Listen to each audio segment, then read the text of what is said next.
In this question, two statements are given, and in the light of these two statements, you have to choose the correct option. Statement 1. In the nephron, the descending limb of loop of Henle is impermeable to water and permeable to electrolytes. Now this is false because the descending limb of loop of Henle is permeable to water and almost impermeable to electrolytes. Statement 2. The proximal convoluted tubule is lined by simple columnar brush border epithelium and increases the surface area for reabsorption.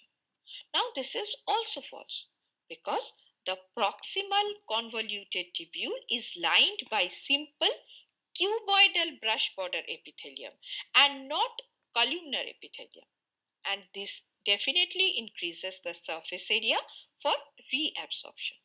Hence, the correct answer is option D because statement 1 and statement 2 both are false.